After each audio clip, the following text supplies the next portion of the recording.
မပြောသင့်တဲ့အချိန်မှာမပြောရဘူးဆိုတဲ့စကားလုံးပေါ့နော်တခါလေကျရင်အမှန်တရားတွေကရှိနေတတ်တယ်ခါးသီးနေပေါ့နော်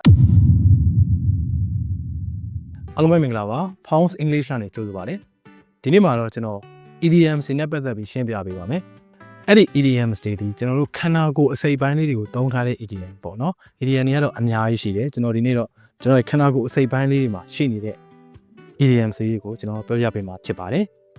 ဆိုတော့တော်လိုက်ရအောင် Number 1 buy a hair hair ဆိုတာသပင် buy a hair ဆိုတာမြန်မာလိုဆိုရင်တော့ကတ်တီလေးပေါ့ကိစ္စတစ်ခုကတ်တီလေးဖြစ်သွားတာမျိုးဒါမှမဟုတ်ကျွန်တော်တို့တစ်ခုခုပြိုင်လို့ပဲဖြစ်ဖြစ်ကိုကသူနဲ့ကိုနဲ့လက်ရမတိမ်ငိမ်လေးအဲ့အချိန်မှာကိုကကတ်တီလေးနိုင်သွားတယ်ဆိုရင်ကျွန်တော်တို့က buy a hair လို့သုံးလို့ရပါတယ်ဥပမာ Yesterday I played basketball for my school team we just won by a hair မနေ့ကငါတို့ basketball ဆော့ခဲ့တယ်ငါတို့ basketball ကိုကတ်တီလေးနိုင်ခဲ့တယ်အဲ့ပြိုင်ပွဲကိုဆိုတော့ကတ်တီလေးနိုင်ပထမရလာတယ်ပေါ့နော် we just won by a hello သုံးလို့ရပါတယ် okay number 2 play it by ear နားနဲ့အလုံးလုံးပဲပေါ့အဲ့လိုမဟုတ်ဘူးเนาะကျွန်တော်တို့ကကိစ္စတစ်ခုကိုကျွန်တော်က plan ထားတယ်ဒါပေမဲ့တစ်ခါတလေကြာရင်လက်မြေပြင်လက်တွေ့မှာကို plan ထားတဲ့အတိုင်းဖြစ်မလာတဲ့အချိန်ကျ improvise ဆိုခေါ်တဲ့ကြုတ်ကြက်လိရပါတော့ကြီးကြက်လောက်ရတဲ့အနေအထားမျိုးမှာဆိုရင်ကျွန်တော်က played by ear လို့သုံးလို့ရပါတယ်ကျွန်တော်ဥပမာလေးပြောပြမယ်နော် I usually plan lessons for my students but sometimes I played by ear ဆိုလိုတာကကျွန်တော်ဒီစာသင်တဲ့အချိန်မှာ lesson plan ထားပြီးတော့ကျွန်တော်သင်လေးရှိတယ်ပေါ့နော်ဒါပေမဲ့တစ်ခါတလေကျတော့လေအချိန်တွေတစ်ခုရကျွန်တော်ကြုတ်ကြက်လိလိုက်ရတာမျိုးလေရှိတယ်ပေါ့အဲ့လိုမျိုးသုံးလို့ရပါတယ် I just played by ear okay နောက်တစ်ခုသွားရအောင်နော် drag your feet your နေရာမှာ his တို့ hard ရောသုံးရမယ်ပေါ့နော်ဒါတော့ကိုပြောတဲ့လူကမိန်းမဖြစ်နေတယ်ဆိုရင်တော့ hard ပေါ့အကယ်၍အမျိုးသားဖြစ်နေရဆိုရင်တော့ his ပေါ့အများဆိုရင်တော့ငါတို့ဆိုရင် our အကယ်၍သူတို့ဆိုရင်တော့ they are เนาะအဲ့လိုမျိုးဒါပြောင်းပြီးတော့သုံးပေးရမှာပေါ့နော် your ဆိုတဲ့နေရာပေါ့နော် so အဲ့အဓိပ္ပာယ်လေးကဘာလဲဆိုတော့ drag your feet ဆိုတဲ့အဓိပ္ပာယ်လေးကအပြင်းကြီးတယ်ပြီးရင်အလုပ်ကိုပြင်းပြင်းထန်ထန်မလုပ်ဘူးเนาะအချိန်ဆွဲနေတဲ့လူမျိုးတွေပြင်းကြီးနေတဲ့လူမျိုးတွေထင်းမွားနဲ့အလုံးလုံးမရတဲ့လူမျိုးတွေကိုကျွန်တော်တို့က drag your feet လို့သုံးလို့ရပါတယ်ဥပမာ our project is not finished yet because Michael is dragging his feet ငါတို့အလုပ်မပြီးသေးဘူးငါတို့ project တစ်ခုချင်းတွေကိုမပြီးနိုင်သေးဘူးဘာလို့လဲဆိုတော့ Michael ကအပြင်းကြီးနေတာလေအလုပ်လည်းကောင်းကောင်းမလုပ်ဘူးထင်းမောနဲ့လုံးလို့မရဘူးဒီကောင်ကပြင်းကောင်အဲ့လိုဆိုရင်သုံးလို့ရပါတယ် because he is dragging his feet နံပါတ်၄ give someone a hand ဒါတော့သိမှာပါနော် give a hand ဆိုတာကျွန်တော်3 3ရှိတာပဲเนาะလက်ကိုပေးလိုက်တာဆိုတော့ဒါကူညီတဲ့သဘောပေါ့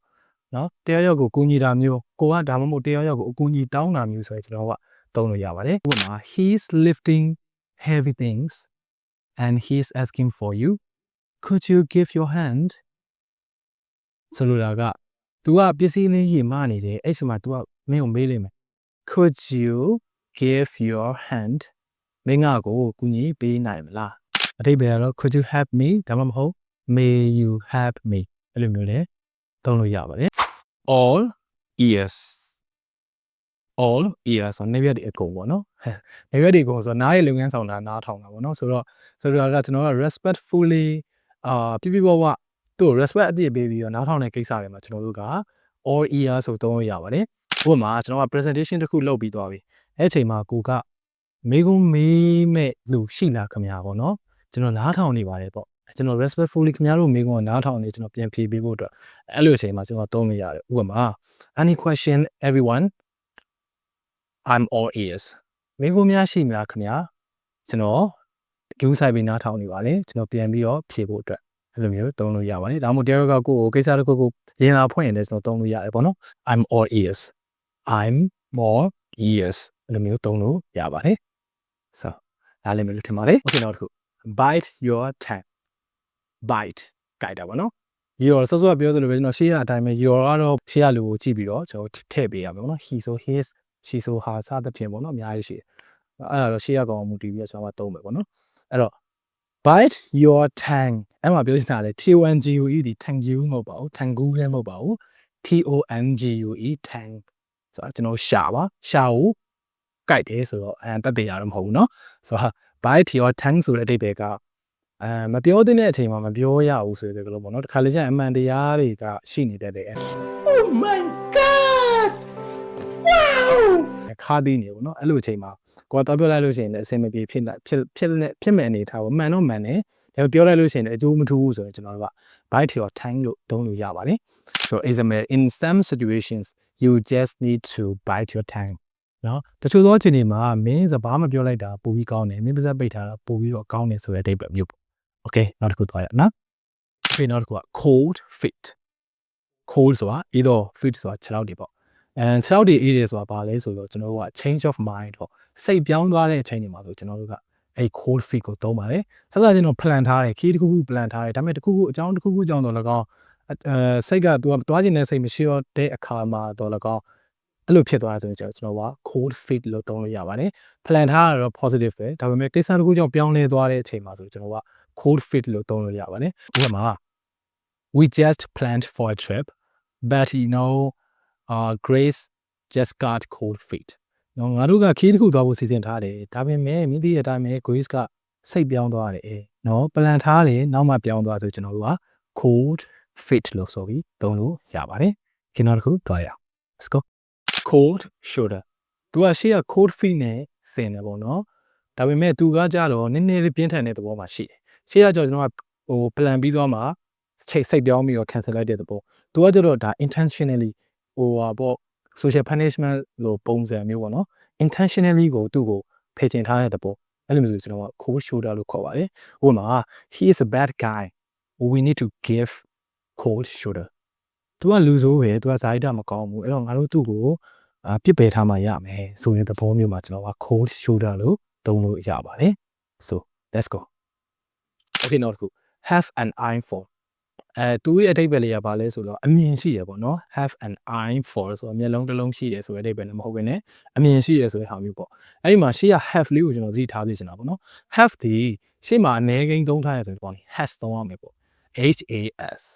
တခါတချို့စကားလုံးတွေဆိုရင်တော့ကျွန်တော် have သုံးရမယ်ဒါကတော့ basic grammar ရပြီလားလူတွေကတော့ခင်းမယ်မထင်ဘူးပေါ့နော် okay so ဥပမာလေးသွားလိုက်အောင် he really has an eye for fashion သူကဝတ်စားဝတ်တာနဲ့ပတ်သက်ပြီး fashion နဲ့ပတ်သက်ပြီးတော့သူ့မှာအမြင်ရှိတယ်နော်တခုခုမှသူဒီတခြားလူတွေချိုးထွက်ပြီးတော့သူလုပ်လိုက်တဲ့လုပ်ရက်နဲ့သူများလုပ်တဲ့လုပ်ရက်ချင်းတူရင်တော့မှရက်လာ result မတူဘူးဆိုရင်သူဒီတာအမြင်ရှိလို့ပေါ့နော်ဝတ်တဲ့စားတဲ့ပုံစံမျိုးနော်ကိစ္စတိုင်းမှာသုံးလို့ရပါတယ်နော် so နောက်တစ်ခုသွားရနောက်တစ်ခု pain in the neck pain ဆိုတာနားပေါ့နော် neck ဆိုတာတော့လေပင်ပေါ့နော်လေပင်နာရဆိုတဲ့အဓိပ္ပာယ်တော့မဟုတ်ပါဘူးနော် idiom ဆိုတော့ pain in the neck ဆိုတာအနှွှားရင်းဖြစ်စေတဲ့ဟာကိုပြောတာဥပမာ sometimes children could be a pain in the neck တခါတလေမှာကလေးတွေကနွားရင်းဖြစ်ဖို့ကောင်းတယ်စိတ်ရှုပ်ဖို့ကောင်းတယ်နော်တခါလေကျတော့လည်းချစ်ဖို့ကောင်းတယ်တခါလေကျတော့လည်းကလေးတဘာဝအနွားရင်းဖြစ်ဖို့ကောင်းတယ်ဆိုရင် pain in the neck နဲ့သုံးလို့ရပါတယ် okay နောက်တစ်ခု get on your nerves get on your nerves ဆိုတာဘာလဲဆိုတော့စောက pain in the neck နဲ့နည်းနည်းစင်တယ်ပေါ့နော်ဒါ nerves ဆိုတာအာယုံကြောကိုပြောတာပေါ့ဒီခါတော့နည်းနည်းပိုကောင်းခဲ့စရာကောင်းရင်ကောင်းပါပေါ့ဘောလုံးရင်းဖြစ်တယ်အနွားရင်းဖြစ်တဲ့အချိန်မှာကျွန်တော်ကသုံးတယ်ပေါ့ okay ဥပမာကျွန်တော်အလုပ်တစ်ခုလုပ်နေတယ်ပေါ့နော်ကွန်ပျူတာမှာပဲဖြစ်ဖြစ်ဒီနေရာမှာပဲဖြစ်ဖြစ်ကျွန်တော်အာယုံဆိုင်ပြီးလုံးနဲ့စားဖက်နေရတော့လည်းကောင်းပါနော်အဲ့ချိန်မှာတဲရုပ်ကဘေးနားလေးကနေလာပြီးတော့ပုတ်ပြောနေတာမျိုးဒါမှမဟုတ်သူကိစ္စကိုလာပြီးတော့ sharing လုပ်နေရဘူးပေါ့နော်ကျွန်တော်အခြေအနေကိုမကြည့်ပဲနဲ့သူကျွန်တော်လုပ်နေအောင်မသိရလဲဖြစ်အောင်ဖြစ်မှာပေါ့အဲ့ချိန်မှာကျွန်တော်ကbothering ဖြစ်လာတယ်ပေါ့နော်စိတ်နှောက်ယှက်ဖြစ်လာတယ်နွားရင်းဖြစ်လာတယ်ဆိုရင်ကျွန်တော်ဒီလိုပြောလို့ရပါတယ် he just started to get on my nerves ငါ့ကိုသူစပြီးစိတ်နှောက်ယှက်ပေးနေပြီဝေးလည်းနားမလည်ဘူးဆိုတဲ့အချိန်မှာကျွန်တော်က get on your necks လို့သုံးလို့ရပါတယ် so let's go ကျွန်တော်ရဲ့ Pounds English YouTube channel လေးကို subscribe လုပ်ထားရတယ်လုပ်တော့နော် like လေးလည်းပေးတော့တခုခုဘူးစားရရဆိုရင် yes လို့မှတ်တော့ပြပါဦးခင်ဗျာဒါကတော့ idiom body pass နဲ့ပတ်သက်တဲ့ idiom အပိုင်း1ပါဆိုတော့အပိုင်းနဲ့ဆက်ပြီးတော့တင်ပေးပါမယ် so see you in the next video guys bye bye have a nice day no